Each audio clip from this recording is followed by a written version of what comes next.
both countries, representatives of the commercial and business organizations, distinguished guests, ladies and gentlemen. It's with great pleasure that I welcome you to this last segment of the 2023 South Africa-Uganda Business Forum. In particular, I'd like to convey a special word of appreciation to His Excellency President Museveni, who has taken time to be with us today after extensive talks at the Union buildings, and to our host and head of state, His Excellency President Ramaphosa, to both of them for gracing this event with their presence. I'd like to welcome you, the business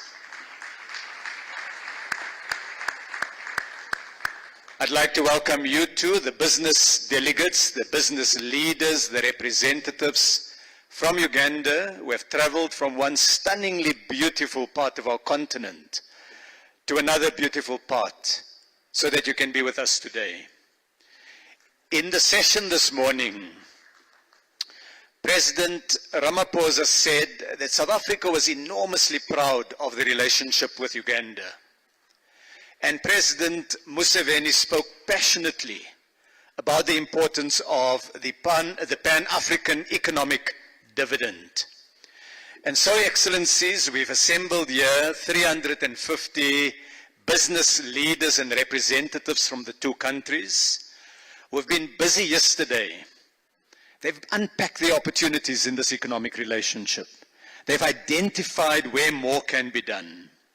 And this business forum was convened under the theme, Boosting Trade and Investment Relations between South Africa and Uganda.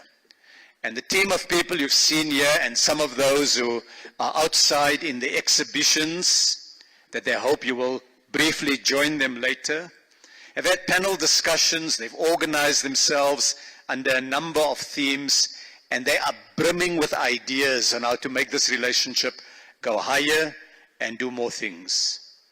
So it's my pleasure really now to invite my dear colleague, Honorable Francis Mwebesa, who is the Uganda Minister of Trade, of Industry and Cooperatives, to make some remarks. I'm going to invite you, colleague, to come to this podium here where I am, and to make a few remarks to introduce and open this segment of the Business Forum. Please. May I invite you, Minister? You can come here.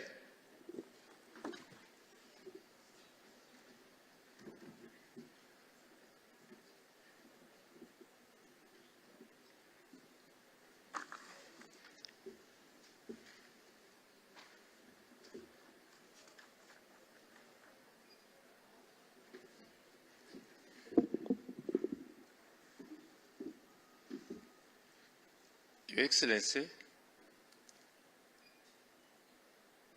Yoweri Museveni, President of the Republic of Uganda, His Excellency Cyril Ramaphosa, President of the Republic of South Africa, Honorable Ministers, Permanent Secretaries and Heads of Institutions, the High Commissioner to South Africa, officials from ministries and departments and agencies, members of the business community, both Uganda and South Africa, media fraternity, ladies and gentlemen. I appreciate the government and the people of the Republic of South Africa for the warm welcome into the beautiful country. It is always a pleasure for me to visit a country at the far end of the continent. Entering into Africa from the south reveals how beautiful Africa is and the potential therein. Our political and economic relations have continued to nurture since 1994 and birthed continued engagements that only strengthen our African agenda. The relations between our governments, which we witness today, are a stepping stone for the people who actually support the economy, the businessmen and women. Our predecessors 20 years ago wisely signed a trade agreement based on our brotherly political ties with the intent of strengthening the economic ties between our countries. However, all these discussions are aimed at ensuring our people are able to do business and support the growth of our continent. Your Excellencies, I take the pleasure to applaud you for the significant efforts you have put in place towards united Africa. These are notably seen in the arrangements to which both of our countries subscribe, like the tripartite free trade area comprised of respective regional trade blocs of the East African Community, the Common Market for East and Southern Africa, and South African Development Community, and now the African Continental Free Trade Area.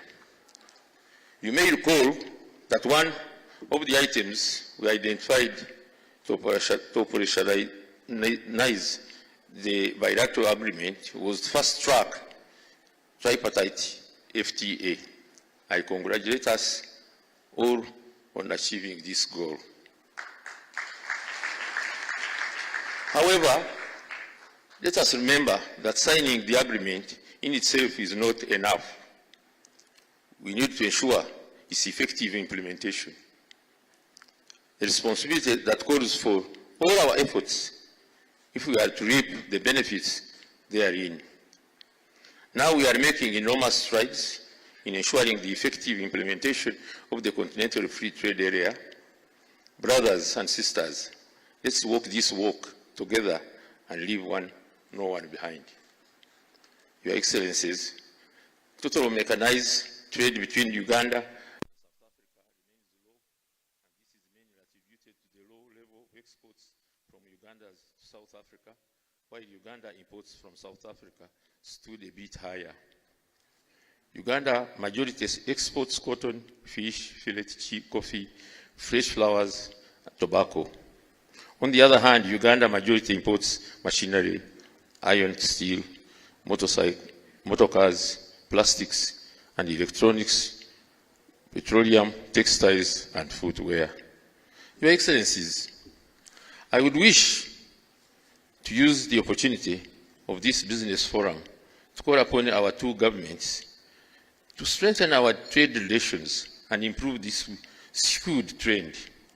This will be done through, among others, developing our logical connection using the available waterways. Other connectivity will enable us to trade better and more, and ourselves while strengthening the investment and business bonds that we're building. Elimination of non-tariff barriers affecting trade between the two countries, enhancing of standards for trade, enhancing trade facilitation through using available opportunities, including relaxing harsh conditions of trade, thus moving from these two sister countries. Strengthening the private sector collaboration by focusing on medium and medium enterprises. Your Excellencies, South Africa remains one of the biggest growing sources of foreign direct investment for Uganda.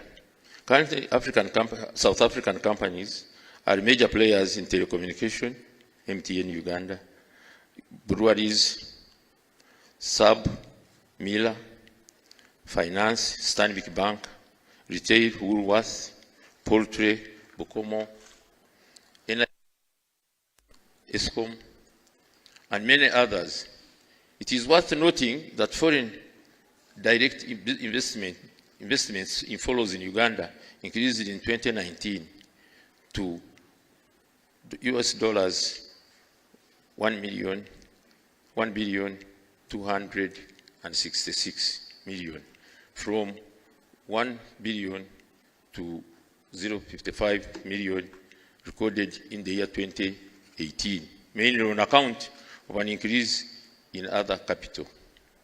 The largest contributor to the total FDI inflows was the mining industry, mainly driven by investment in oil exploration activities, real estate, construction of finance, and insurance services and manufacturing sectors.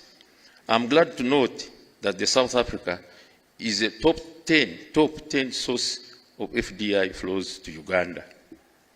Your Excellencies, prior to your meeting, the technocrats have been engaging on how we can enhance our relations at all fronts so as to ensure that all the available opportunities are not left idle to detriment of our homeland.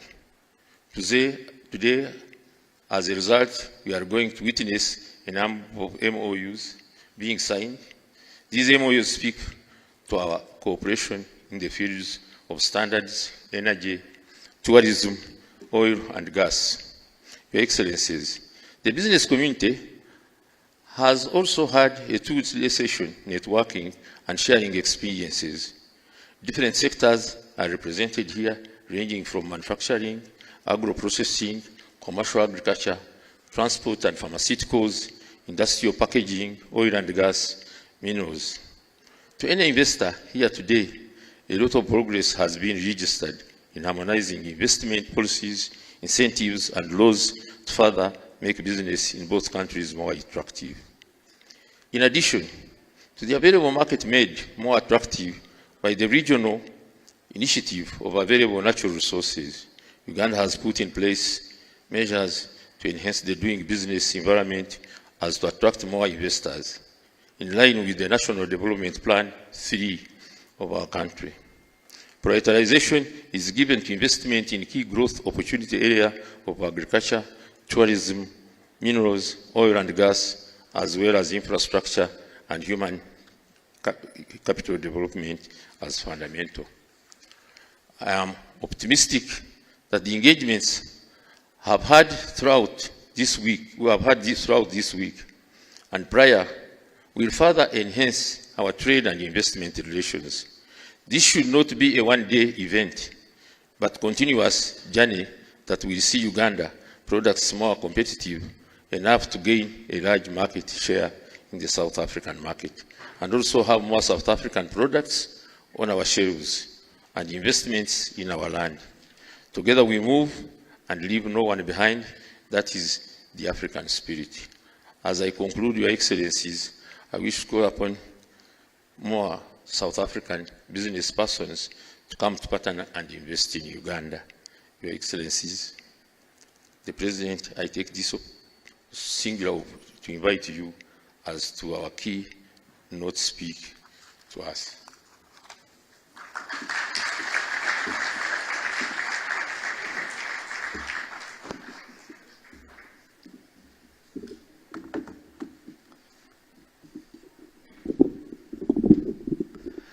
Well, can I say thank you very much, colleague, for those words and for setting the scene so well.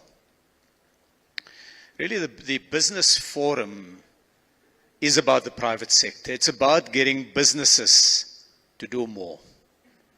And so, Excellencies, what we really want to do is to give an opportunity for the business representatives here today to share with the two heads of state some of their thoughts and their reflections. If one could take a helicopter high enough, and one could keep that helicopter in the air long enough, and one had powerful enough binoculars to look down and watch the route between South Africa and Uganda, we would see every working day about 7 million rands worth of goods flowing one way or the other. You'll see, if you look more carefully through the binoculars, that there would be fruit, and it would be cars, and it would be machines, and medicines, and paper, and electricity meters, and many such products. But when we look at it through those binoculars, we can say, it looks diversified, it looks interesting, but it's not big enough. And so to get us to look at how we can get that trade flow really moving faster, to get more of it done, the business community sat down yesterday and they shared ideas. And they are going to share with us how we can take our young populations, our energetic citizens, a greater connectivity among young people, greater skill, greater entrepreneurship, and get it to grow our economies. And so it's my pleasure Excellencies, to invite the two representatives, one from South Africa and one from Uganda. And I'm going to call on first Ms. Yolanda Cuba, the Vice President for Southern and East Africa of MTN, to come and talk to us and introduce the joint report of the proceedings that took place yesterday. And I'd like, Ms. Cuba, this is the opportunity to wow the two excellencies. The floor is yours.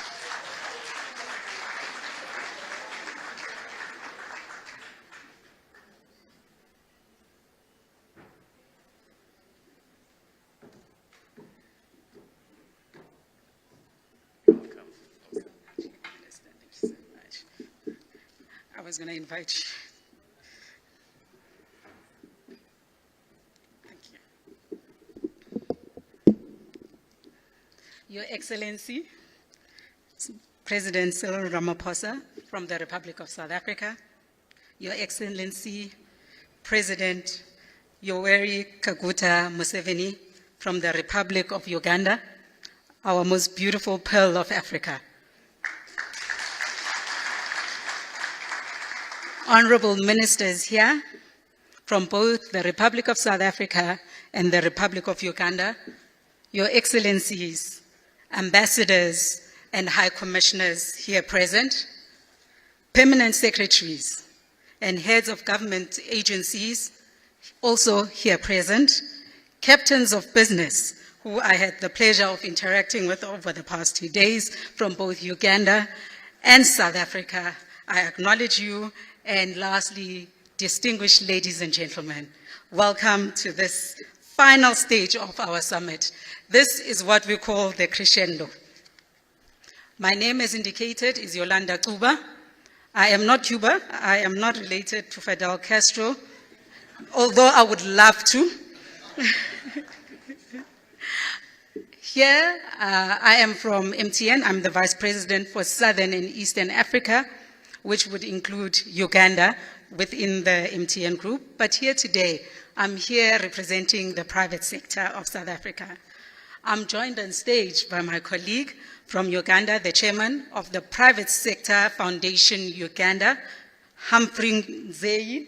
I wanted to make sure that I get that right, who is representing the Ugandan private sector.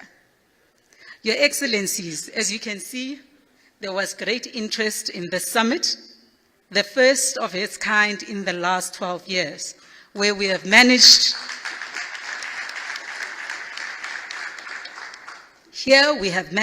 to garner interest from 350 business people representing both South Africa and Uganda at the summit. As indicated before, the title of this summit, or the theme of this summit, was boosting trade and investment relations between South Africa and Uganda. So as we started off with Kas Kavadia, the CEO of Business Unity South Africa, as well as Mr. Nyenzi, giving us remarks from South Africa's national business umbrella organizations and giving us a sense of what it takes to do business in each one of our countries. They gave a sense of the opportunities and also the challenges. In their remarks, they ensured to thank the government of the Republic of South Africa as well as the Republic of Uganda for organizing such a summit and making the private sector a key partner in the ongoing efforts to strengthen bilateral trade and investment relations between the two countries. And this we are super excited about. Your Excellencies, the private sector emphasized the importance of effective public-private sector collaboration in tackling some of the challenges that we are seeing, but also on capitalizing on numerous opportunities available to the two countries and as well as across the African continent. South Africa identified key areas for participation, investment, and exports between ourselves as South Africa and Uganda. And that was in the manufacturing and advanced manufacturing space. In the manufacturing space, specifically, it was around automotives, leather and footwear, clothing and textile, fabrication, heavy vehicles, cosmetics, and so on. In advanced manufacturing, plastics, electronics, aerospace, pharmaceuticals, chemicals, biochemicals, and defense industries were of particular interest.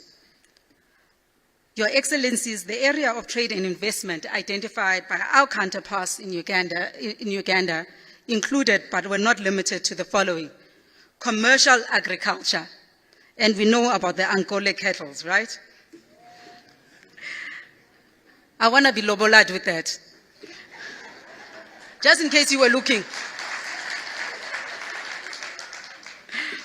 Agro-processing and agribusiness. Manufacturing, like industrial parks and pharmaceuticals, tourism and infrastructure, and accommodation. Also in the services space as well, we identified health, education, financial services, as well as in mining, where we actually specifically spoke about gold, iron ore, as well as steel.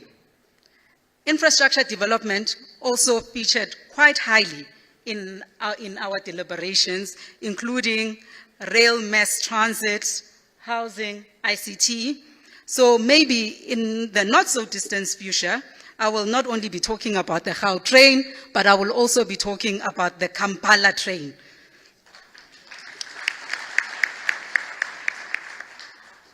However, with all the good news, there are also some challenges. Some challenges were noted around the infrastructure deficit, general harmonization and standardization of our processes, including taxes, excise, and so on, and also around standardization of product testing and ensuring seamless transfer of goods and services in both countries were key issues in our fragmented supply chain. And lastly, and also quite important, was a heated and a very enthused discussion about some of the visa requirements in South Africa for Ugandan business people.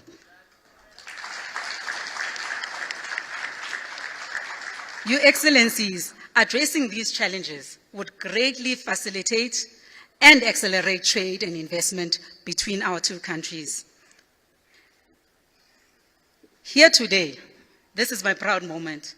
I want to re-emphasize, just in case you did not see it. I want to say that we are happy that a mutual recognition agreement was signed yesterday between the South African Revenue Service and the Uganda Revenue Service.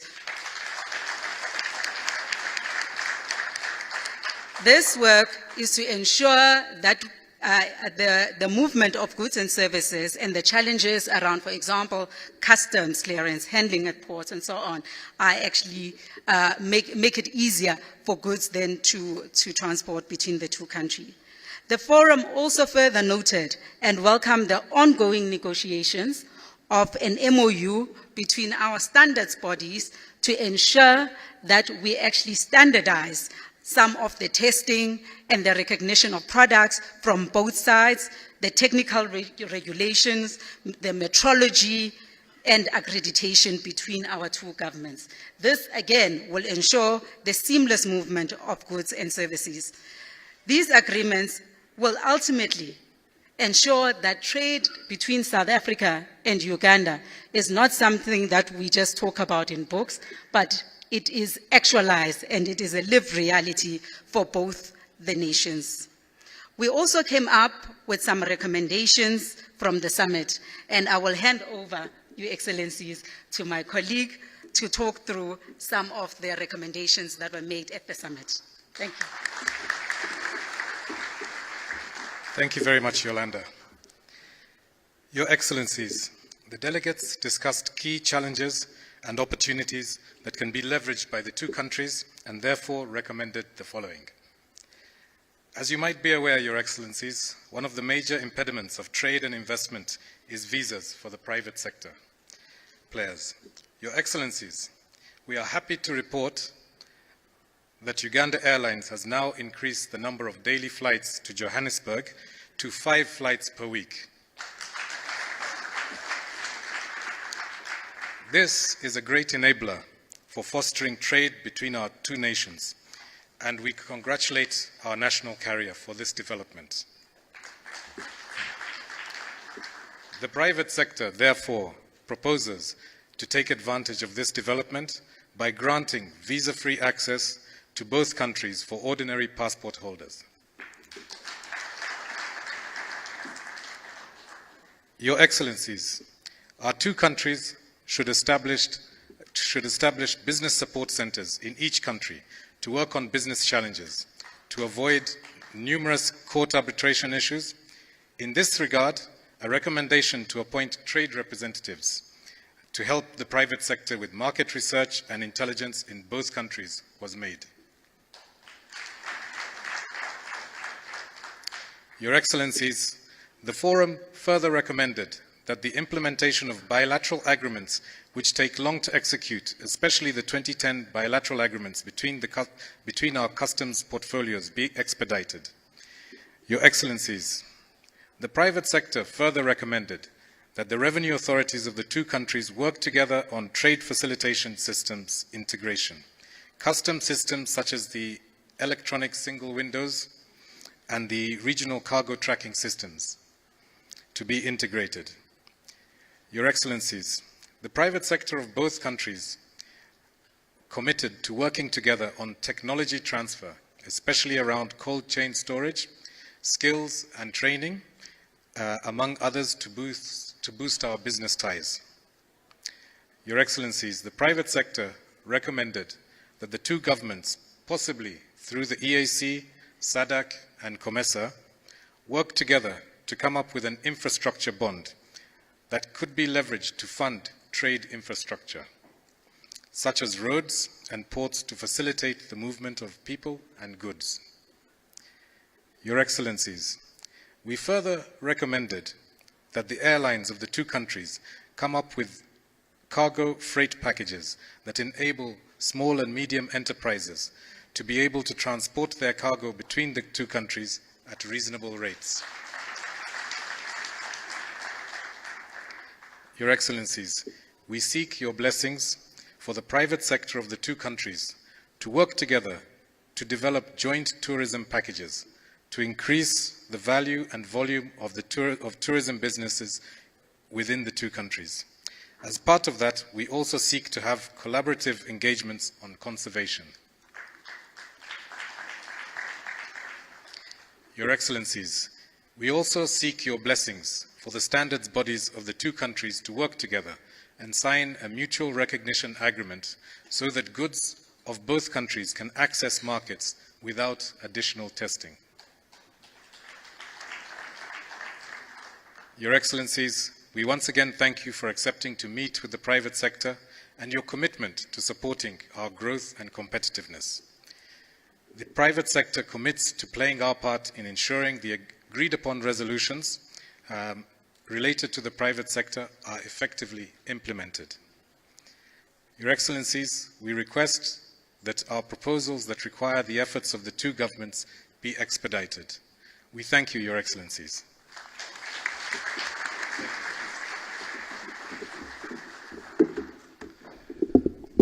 Can I once again ask us all to appreciate and to thank Mr. Nzei and Ms. Kuba. Ms. Kuba. Thank you very much. That was, I think, a very clear, concise and crisp report from the private sector.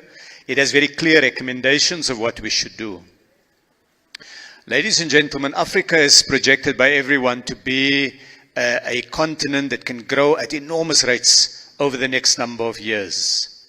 President Ramaphosa has been an advocate of the African Continental Free Trade Area for a number of years. And this afternoon at the signing ceremony where a number of MOUs were signed by cabinet colleagues from the two cabinets, he characterized his view as firmly and fiercely Pan-African.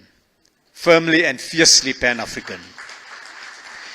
He chaired the African Union during 2020. That was the year in which COVID struck the world and also traveled to the African continent. And he was instrumental in that period in mobilizing resources to fight COVID, acting as the African Union champion, to obtain essential supplies of vaccines and sanitizers and face masks and therapeutic medication. But based on that experience, President Ramaphosa decided that it's not enough, that we go to other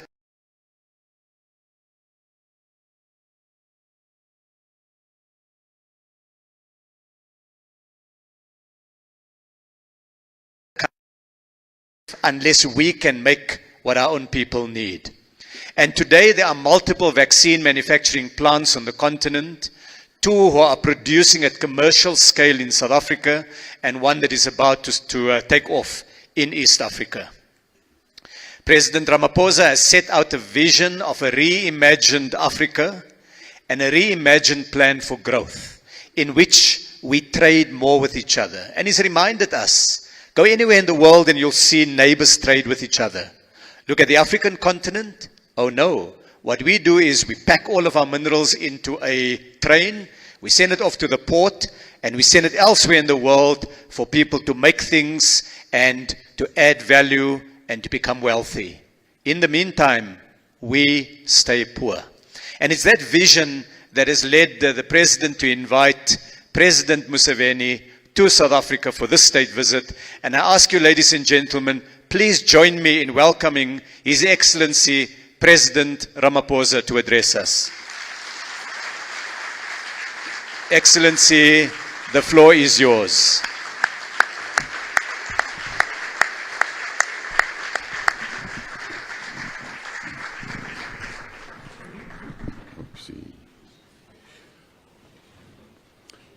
Thank you, Program Director, Ms. Minister Patel, Your Excellency, President Yoweri Museveni, President of the Republic of Uganda, High Commissioners and Ambassadors here present,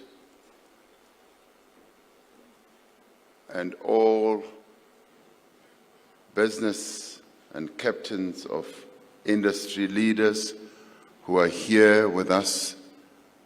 I greet you all as I welcome very, very heartily President Museveni to South Africa.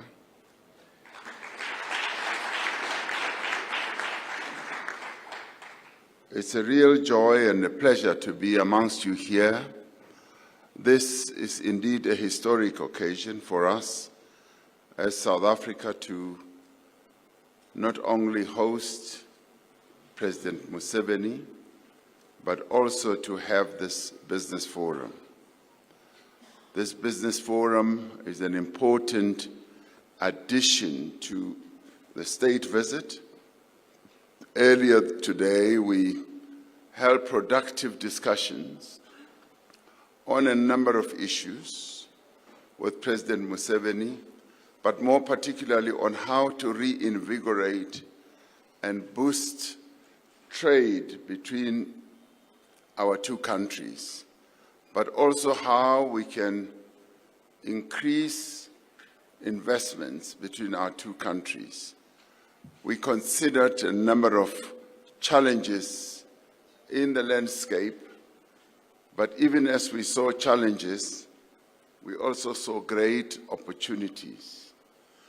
So this business forum is an opportunity for all of you who are business people to exchange not only your business cards, but also to exchange your thoughts, your views, to be involved in deep conversations, and to move from contact to contract. And I do hope that flowing from this business forum, there will be a number of contracts that are signed.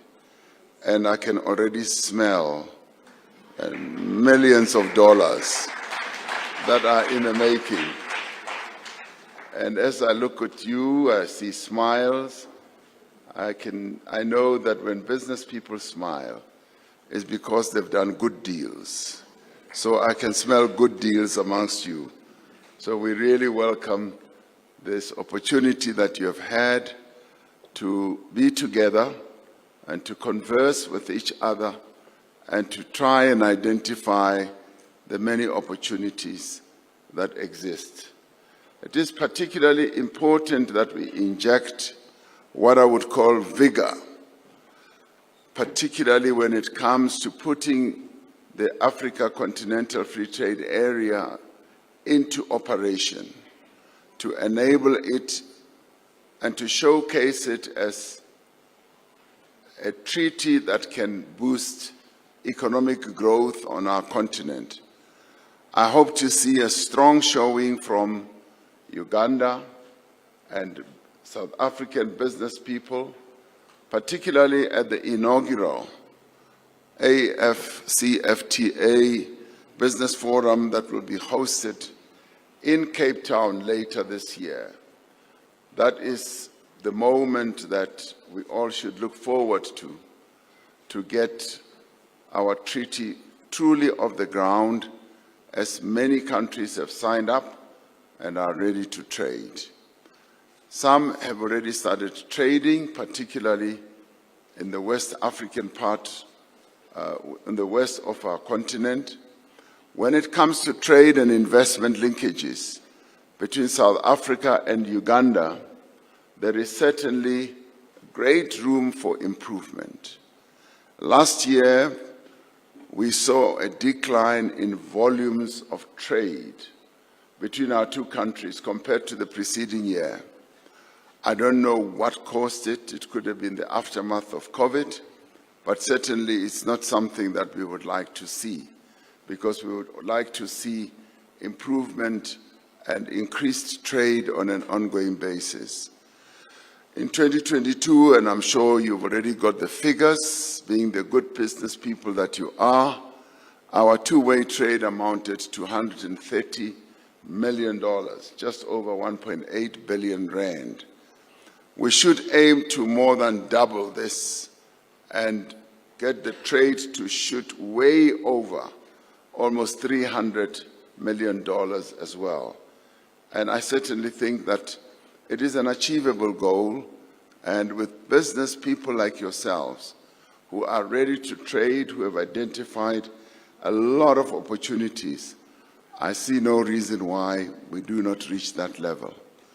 For South Africa, we are open to increasing the quantity as well as the diversity of products that we want to source from Uganda, because the success of intra-Africa trade hinges on each of us sourcing from one another and prioritizing made and grown in Africa products and services. I would certainly like to see, when I go into a supermarket, which I'm never given an opportunity to do nowadays, I would really like to see products made in Uganda, coffee made in Uganda. That is what we as South Africans are hungry for. We are hungry for products that are made in various countries on the continent. And certainly a product that's made in the pearl of Africa. Wow, what more do you want? That is exactly what people would want, because Uganda remains mystic. It remains a wonderful part of the continent, right at the center of our continent. Who wouldn't want a product that comes from there? All of us would. So to do so, we need to focus on a number of aspects, and two of those would be increasing the level of reciprocal investment and increasing the levels of trade. Now, quite often we find that investment is one way, and I'd like to see many more Ugandan companies investing here in South Africa. We already have a number of South African companies, and I'll talk about that in a little while, invested in Uganda. But we want to see more South African companies investing, Ugandan companies investing here. And there are a number of sectors, there are a number of industries where we can all play. We can choose whichever one we want. The confectionery industry is one example of opportunities for the creation of new value chains, building relationships between major South African food producers and Ugandan suppliers of inputs such as vanilla, coffee, and cocoa would provide a route to expanding into the broader customer goods market. Global food supply disruptions and changing climatic conditions have underscored the need for improved irrigation in farming. South African irrigation equipment producers, and we have a number of them, and services providers can assist to enable a more resilient Ugandan agricultural industry. Uganda's infrastructure build program offers opportunities for partnership, drawing on the expertise of South African firms to help achieve Uganda's national objectives. Uganda's construction drive and increasing urbanization offers substantial opportunities in the supply of electrotechnical equipment by South African manufacturers. I am hopeful, Mr. President, that we will see an improvement in two-way sourcing of goods as well as services between our two countries. Earlier, you were talking at the press conference that we had about what Pan-Africanism is about, and you hinged it on the ability to produce goods and services and to trade with one another as Africans in our own continent. And if we have to go beyond, we should be selling good quality products outside of our continent as well, so that the international community can be attracted to the goods and services that we provide. Challenges at ports and the regulatory red tape that delays logistics and supply chains will also have to be addressed. When it comes to investment, we share a common aspiration to see more South African companies in Uganda and more Ugandan companies in South Africa. South African corporations such as Absa, Stanbic, MultiChoice, MTN, Woolworths, Eskom, and IDC all have a footprint in Uganda. We are proud that they add tremendous value to the national economy, but more importantly also to the tax base of Uganda. It is a concern, however, that, as I said, South Africa's companies have investments in Uganda have been declining from 70 firms before COVID-19 to about 36 at present. That is a matter that concerns us, but should also concern you as Ugandans. At the same time, the appetite of South African firms to expand into East Africa is quite considerable. To unlock the potential and ensure that Uganda benefits from the outward investment drive, we will need to deepen our collaboration to address the challenges and concerns that face investors. Because let's face it, investors do face concerns and challenges be it here in South Africa, be it anywhere else in the world. And our task should be to see how best we address those concerns. Like Uganda, South Africa has identified agriculture, infrastructure, mining, energy, transport, logistics, and manufacturing as some of the key growth areas that will aid and abet economic reconstruction and recovery. We are, as a result of all these ambitions we have, we are implementing structural reforms, reforms that are aimed at making it easier for investors to come and invest here, reforms that are meant to attract investors to come to our market.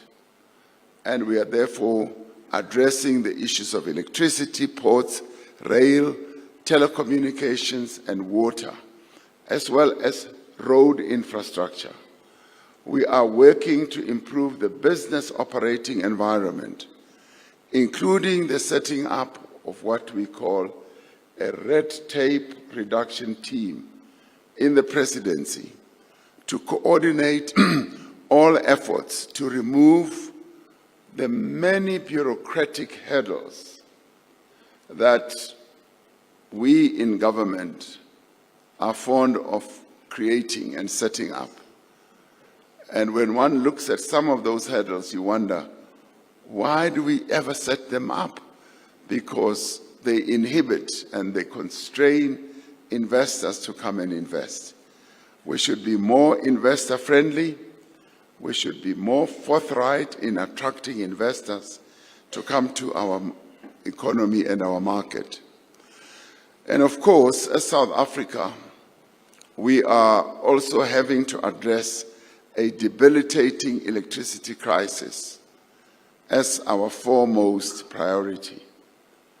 Our focus is on improving the availability of the supply of electricity from existing coal-fired power stations and accelerating private investment in generation capacity, producing new capacity from other sources. And we've got a mixed energy source type of architecture. We've got, it's mixed, it's from coal, nuclear, wind, sun, and hydro, and we are now encouraging more investors to come and invest in all this. One of the most far-reaching reforms we've implemented is also to remove what we call the licensing requirements for self-generation, and we now have more than 100 projects in the pipeline where those who want to generate electricity for themselves, for their facilities, factories, can now do so. Our renewable energy program is also forging ahead with a number of new projects that are expected to enter construction soon. So the increasing efforts, or rather effects, of climate change on our countries, and many countries on our continent are directly affected by climate change, make the decarbonization of our respective economies all more important. Last year, we entered into what we call a just energy transition agreement, which led to an investment plan. Low carbon, climate change resilient and sustainable development isn't just about people and the planet. It is also what should make business sense. There are therefore numerous opportunities for Ugandan investors to come to South Africa and participate in a number of sectors, be they new sectors that are emerging, electric vehicles. In our discussion with President Museveni, we spoke about that possibility as well. And the just energy transition must also be a catalyst for development, for job creation, for beneficiation. Beneficiation is so important because gone should be the days where Africa just becomes a center where your other economies outside of our continent will just extract raw materials. Gone should those days be. We now want to make finished products that they need, and we want to export them there. And we want to produce good quality finished products, be it batteries with the lithium that is mined in our own continent, be it electric vehicles, whatever it is, we should be able to make those products. Our forebears, as humanity was created on this continent, were able to demonstrate their full capability because it was when those who left the continent went to other locales, were exhibiting precisely what they had learned on our continent. So we have the talent, we have the capability to reach those high levels. And if there ever was a time, this is the time. It's post-colonial time. It is the time of the youth of this continent. We now need to reap that youth dividend because most of the people who live on our continent are young, they are bright, they are resourceful, they are brave, they are courageous, they are foresightful, much cleverer than possibly all of us who are seated here. So let's give them a chance. So the opportunities for both private and public investment in our respective countries is indeed immense. I certainly look forward to seeing Ugandan investors coming also to South Africa here when we hold our 5th South Africa Investment Conference in April this year. I'd like, when it is announced, to hear that there are investors from Uganda who are also here. We should not just be hearing about investors from Germany, from the United States, and so on. I now want to hear about investors from our own continent coming here. In conclusion, I urge that throughout our interactions, we must promote the principles of mutual benefit and empowerment. We must foster industrialization in Africa. We use African products where we use African products and raw materials. And we must invest more in our people, particularly women and young people, in rural enterprises. And we must work together to improve the conditions of Africa's workers. I look forward to an era of trade, commerce, investment between South Africa and Uganda. And I want to end on a very thankful note. I'd like to once again express our deep gratitude to Uganda and to you, President Museveni, for the support that Uganda gave to South Africa. You are part of the architects of this South Africa that we live in. You sacrificed a great deal. You sacrificed a great deal when we were involved in a bitter struggle against apartheid. As Ugandans, you raised your hands and said, this struggle we will support. President Museveni was relating to us that in 1969, he even joined the ANC as a member. Now, As president of the ANC, as the custodian of what the ANC stands for, I look forward to giving you a special membership card.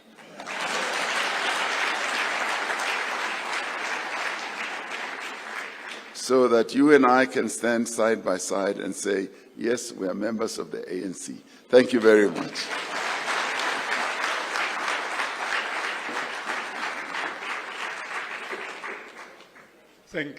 Thank you very much.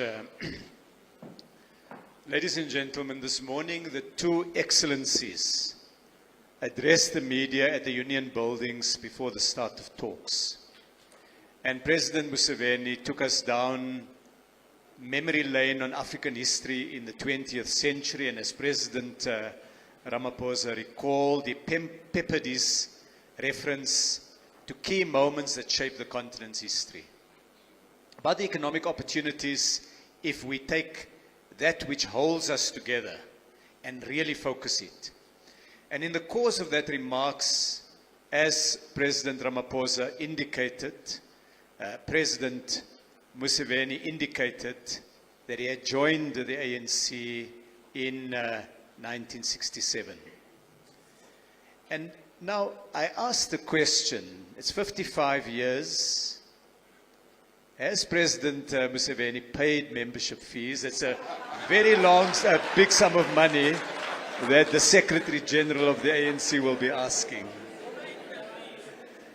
But President Museveni has also helped to tell that inspiring story of solidarity on the continent to defeat apartheid, and the need now to use that solidarity to build economies, to grow our economies, to grow jobs, to industrialize our continent. And President Museveni has shaped modern Uganda. He introduced compulsory education to educate the African child, and he's kept the vision of African unity at the center of his administration. Ladies and gentlemen, please join me therefore in welcoming His Excellency President Museveni to address us. Excellency, the floor is yours.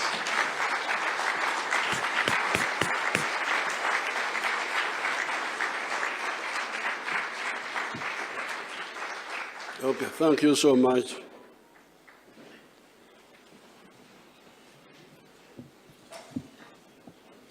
His Excellency President Ramaphosa,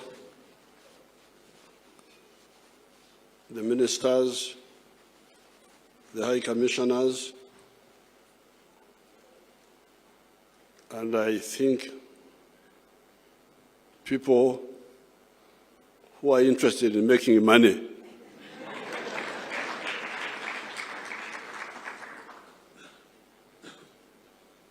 Now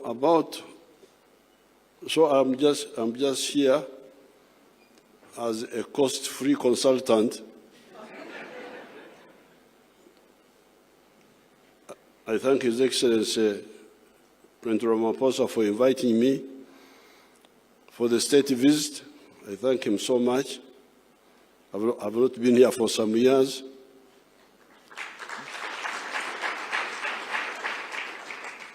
But I also thank him for organizing this business forum.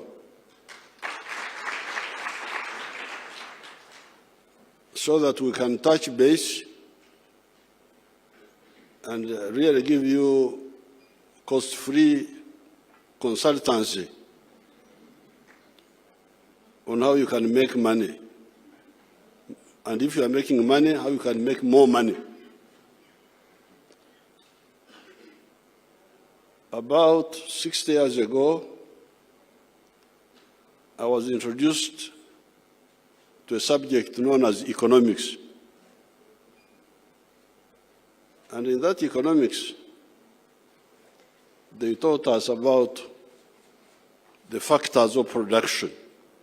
Factors of production. Elements that make production successful. And these were four. Land. By land, the economists mean not only just land, but natural resources also. They are taken as part of land. Then labor, the people to work. Then capital, money which is already saved and can be invested again to create more money.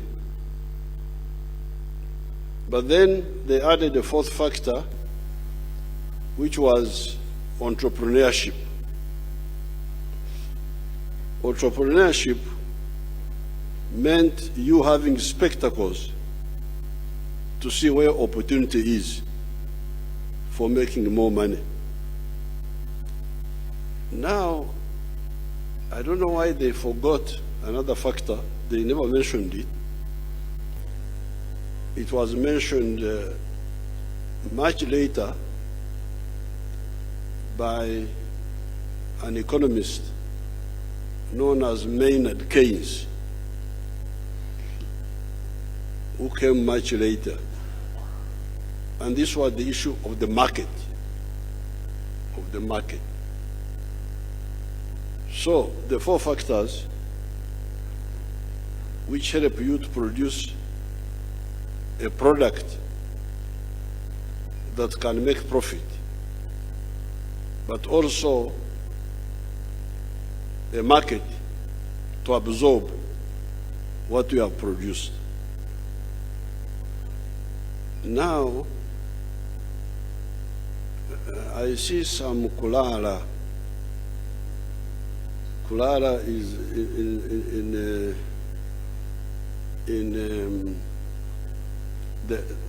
in Swahili and in the dialects of Southern Africa.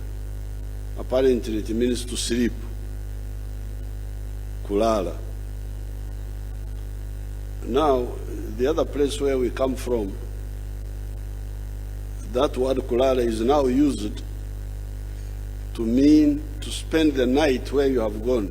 If you go somewhere and you don't come back, you say, Yararayo. You spend the night there. So I'm using the kulala in the South African sense. The sleeping a bit. If you look at the four factors,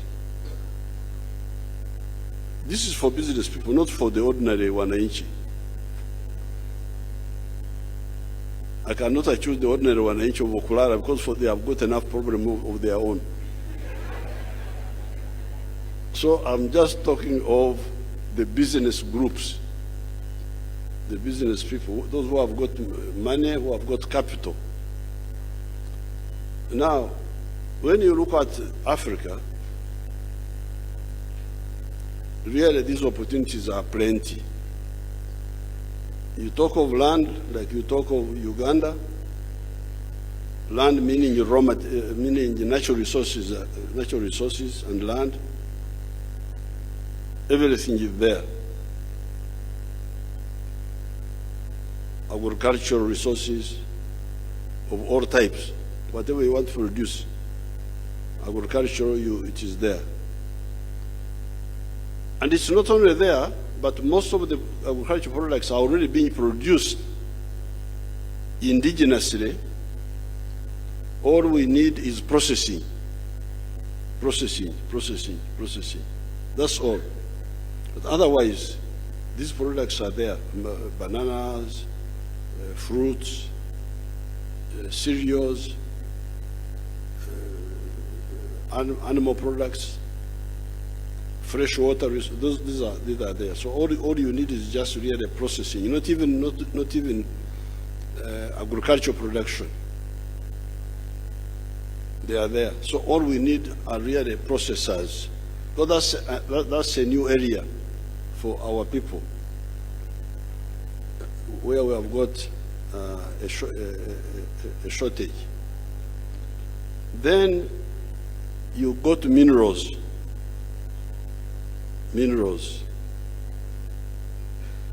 iron ore, phosphates for fertilizers, gold, cobalt, lithium, niobium, coltan, all those products are there. Nickel, columbine, this other one, the one in Bugisu. What is that one in Bugisu? Vermiculite and all that. There are plenty of those raw materials. Now I banned the export of raw materials.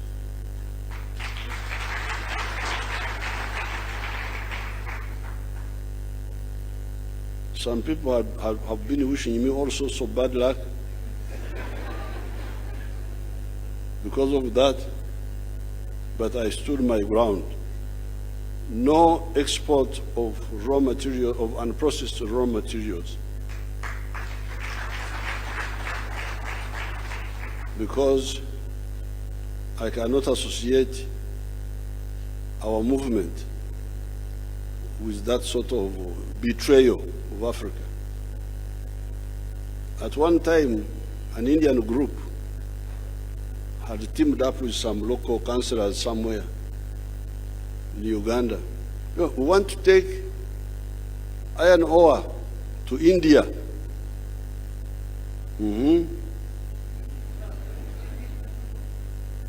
How much will you pay? We shall pay $47 per ton. Now, the iron ore of Uganda is the best in the world. It is 70% pure. It is only only the one of Peru is approaching it at 55% purity. The other one is 70% pure. So it's almost pure. It's almost a ton of iron ore will almost give you a ton of steel. So when you take it and you make a ton of steel, how much do you get? $600. So for these ignorant Africans, they were going to get $47, and somebody else who is cleverer would get $600, and all the jobs, because remember, it's not just the money you are losing, but also the jobs. So I said, over my dead body,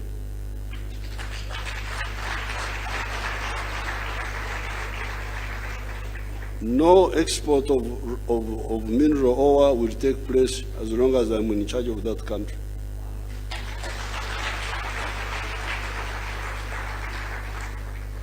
They go up and down, go around me, go and lobby this, you can lobby.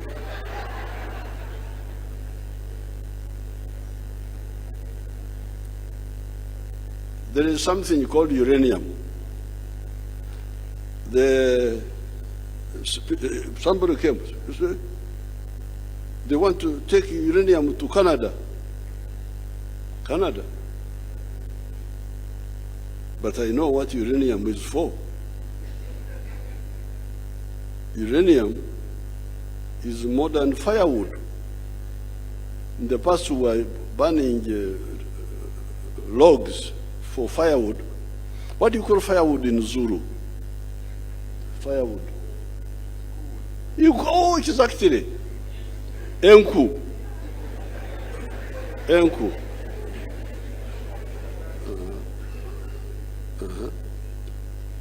So, but now uranium is used to generate electric power through nuclear.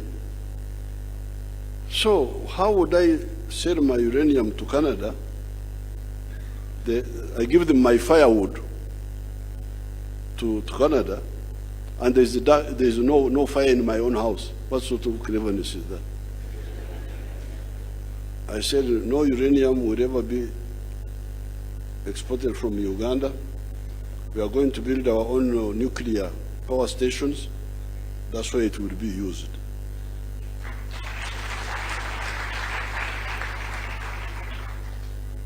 And the same with the lithium. We are talking about electric cars. The electric cars need car batteries, need electric batteries, which need lithium. So really, we should be very clear about this. And recently, I agreed to export some iron ore to Kenya, brother Kenya. But even brother must be equitable. You cannot have an equitable brotherhood. It's not in the dictionary, that one. So I agreed to export iron ore to Kenya, 1 million or 2 million tons, one per year for 20 years. But we took ownership in the factory in Kenya itself. Uganda had to have, yes, we wanted to support that factory with our raw materials, but we must also benefit from the final product. In terms of, also we agreed on jobs. Certain number of jobs must go to Ugandans, and we must share in the $600 after getting the $47 for. So therefore, really for the South African business groups, I'm not talking about the wananchi, about the people. What do we call people in our language? Abantu. Abantu, ordinary people. How do you say it? Abantu. Abantu. Nje. Abantu njere. Njei. Very good. So, I'm talking about the business groups, including my daughter, the MTN lady. The Chinese seem to have better nose for smelling profit than other people. There's one group who came and I found they had built a factory. They asked me to open it, making ceramic tiles. Apparently, these wonderful Ugandans have been importing ceramic tiles from China. These tiles for putting on the floor and all that. Now, these Chinese were the ones, I think, bringing from China. But when they came, but it is cheaper to make the ceramic tiles here. And apparently Uganda was spending $40 million on ceramic tiles each year. So they came and they are now making them there. I didn't even know. They are the ones, I just saw that they called me to open the factory. Then they called me to open another factory. The one for commercial explosives. Because the countries, these Ugandans are waking up a bit. So the country is developing at a reasonable rate. And they are building. Now, because of building, there's a lot of construction, there's a lot of quarrying. The quarries need explosives. Commercial explosives imported from outside are very dangerous on the ships. They need to make them near the site, not bring them from far. So they invite me. How did you know this day? We saw what was being imported, we decided to make it. So you can go on. How much is Uganda importing from China and from India? How much is East Africa importing? How much is Africa importing? recently we've been talking about industrial sugar. I think East Africa imports about $1 billion or something for industrial sugar. So therefore, my advice to the business companies in South Africa and also in Europe, especially and the United States, you first of all see the import bill of Uganda, the import bill of East Africa, see which products can be replaced with basing on the raw materials which are available in Uganda. That's a very easy list. And this ministry of Mr. Museveni should be taking it around. For instance, paper. So much money spent on imported paper. So much money spent on. So this is my proposal, that you start with looking at import substitution, and then there is what you can export back to South Africa, so that, because some of the things you can export back to South Africa. And then thirdly, what can be exported to third-party markets, like the AGOA market, like the European Union market, like the Chinese market. In that way, business decisions are clear, because if something is already being sold in Uganda, you are sure of the market, and you are sure of the market of East Africa. So I'm glad that you have got together the businesses of Uganda and the businesses of South Africa. Of course, South Africa had more entrepreneurs who had capital. The ones of Uganda are also coming up, but I'm not sure that there are so many. What I hear are the Sangomas, the ones who come here in South Africa.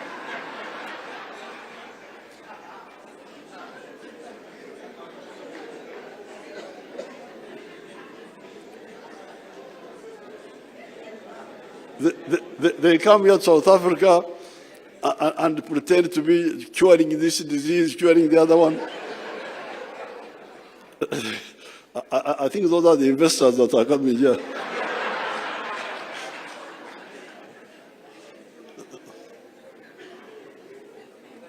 Now, on the issue of the visas, I think His Excellency, the government of South Africa has had that issue. Of course, I hope Ugandans, you are not blocking Africans from coming to Uganda because of visas. Is that your problem? Are you the ones blocking? Why have you not blocked the 1.6 million refugees? How did they come? Did they have visas? Because Uganda has got the biggest number of refugees, 1.6 million. 1.2 from South Sudan, 500,000 from Congo. They just walk. Have you asked them for visas? Now, then why should you disturb people, business people, what?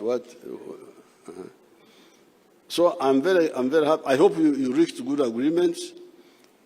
Really, Uganda is good for business. There is some corruption and some delays here. Corruption by some of the, I hope the people are not here.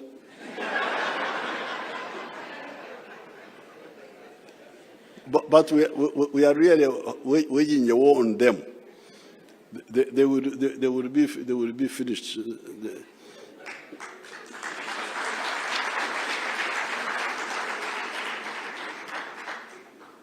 Our strategic plan is to deal with the finery, because if you give me audience, you do so at your own risk.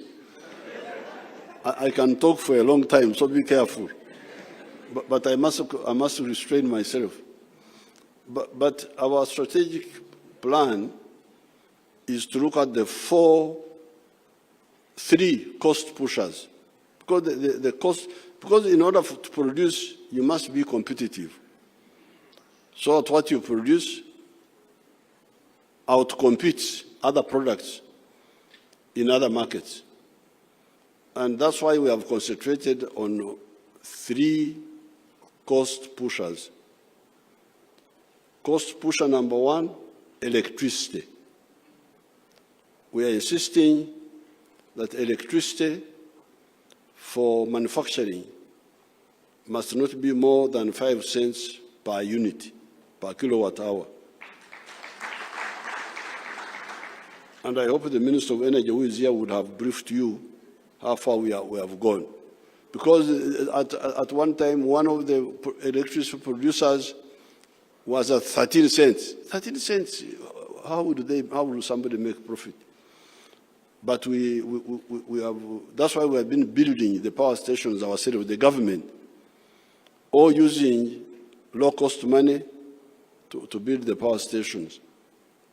So, but all those have gradually come down. For manufacturing, we are aiming at 5 American cents per kilowatt hour. About nightclubs, and I don't mind, you can charge them slightly higher. That one is not mine, but manufacturing must be 5 cents. So that's one cost pusher we are dealing with. The other cost pusher is transport. Because those Ugandans you are hearing of, they are very far from the ocean. Uganda to Dar es Salaam is almost 1,000 miles. Uganda to Mombasa is about 800. So we are dealing with the issue of transport, rail transport, to go away from road transport. Fortunately, in Kenya, they have built the standard gauge railway. In Tanzania, they are building it, and we are also building from our own side. So in the next 5 or so years, we shall have solved that problem of high cost of transport, because all cargo should go by rail. The people can go in cars, those who are going for nightclubs, so I'm not worried about those. Now, the third cost pusher is the cost of money, but again for manufacturing. For manufacturing, for agriculture, for some of the services, tourism and so on, hotels, they can have concession of money. Now, the fourth cost pusher, fortunately, is still low. This is labor. So once we have got low cost of labor, low cost of transport, low cost of electricity, low cost of money for investment, then your economy will be, your products will be competitive. So you are welcome to Uganda. I hope the Ugandans have given you the details,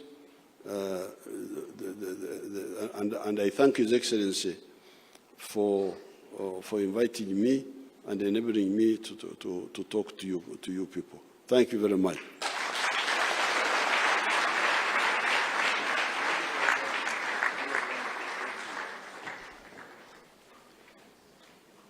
I'd like to really thank the two excellencies.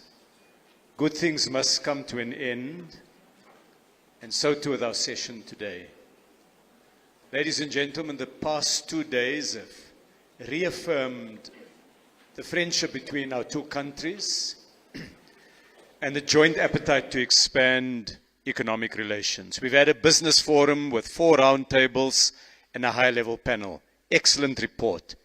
We've had official talks between the two heads of state and members of cabinet. We've had a number of MOUs that have been signed that will deepen the technical cooperation. We've had a joint media conference hosted by the two heads of state and a visit by President Museveni to Freedom Park to lay a wreath in memory of those who fought for freedom. We have an industrial exhibition section outside, and we've concluded with this forum where business people provided feedback to the two heads of state. We've taken careful note. We've made sure that those reports are available also to members of Cabinet, and we've had a message about Sangomas. Now, as Cabinet members and business people, we'll need to roll up our sleeves and build on the strong foundations that the two heads of state have laid. And I hope we can do so suitably fortified by cups of Ugandan coffee. I'd like to thank the two presidents and members of both Cabinet, the business associations and the firms who are represented here today, and the Director General in the Presidency, the DG and officials of the DTIC and of DIRCO. For the Ugandan business delegation, we hope you will stay a few extra days in South Africa. You've traveled all this way. Don't only see the inside of Gallagher and your hotel. Tell us more about the great products of Uganda that we all need to be consuming. But in those extra few days in South Africa, visit the beaches along our coasts. You can swim in the warm Indian Ocean or the slightly colder Atlantic Ocean. You can listen to South African jazz in Johannesburg, or visit a restaurant in Soweto to taste the diversity of our food and our drink.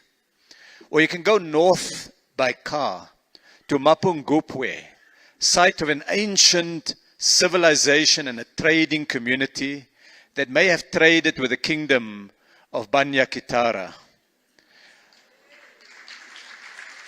Or take a trip to one of the world's most advanced science projects in an area called the Karoo. It's a dry part of the country.